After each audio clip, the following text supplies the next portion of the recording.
One of the great privileges of being involved in the Carlisle Flood Action Group is meeting really talented people with really interesting histories and connections to the great city of Carlisle.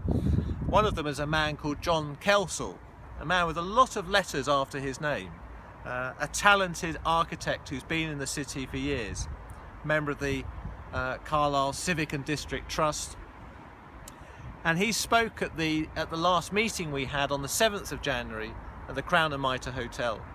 And he said something that really struck me as a real insight from a man who understands the city and its people.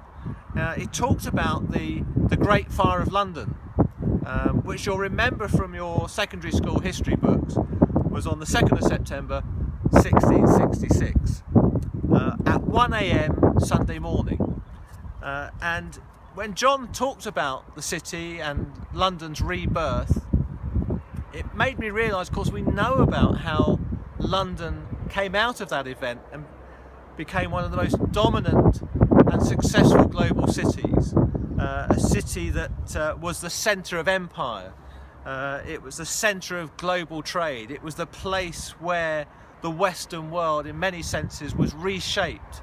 The vision of people in the city, their vision spread out through the world. And it made me think about some of the poetry that came out of that event. And of course, you'll also remember people like Pepys and his diary. And he wrote a poem about that event that so shaped the future of the city of London.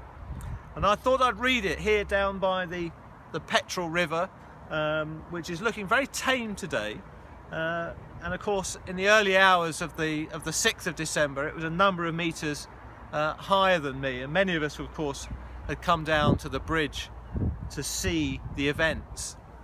And I thought I'd read Pepys's poem, but mix some of the content, and with apologies to that noble gentleman. Carlisle morning in ashes.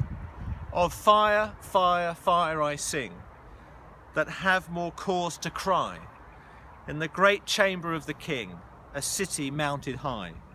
Old Carlisle, that hath stood in state 2000 years, in a few days, woe and alas, is burned and drowned in tears. The 6th of December, in middle time of night, in Warwick Road it did begin to burn and blaze outright, where all that gazed were so amazed at such a furious flame, they knew not how or what to do that might expel the same. It swallowed Corporation Road, and straight it licked up Warwick Road. Down Greystone Road in blazing state it flew with flaming feet, down to the Eden, whose shrinking streams began to ebb away, as thinking that the power of fate had brought the latter day. And so Pepys goes on, and he brings alive that event. But when we get together on Monday the 4th of April as a community to talk about the future, to think about how we rebuild not just our lives but also the city, John is going to speak. He's going to share some of the ideas that he's been meeting with people that have formed a subgroup. So it's really exciting that somebody with such vision and talent as John is going to share his thoughts.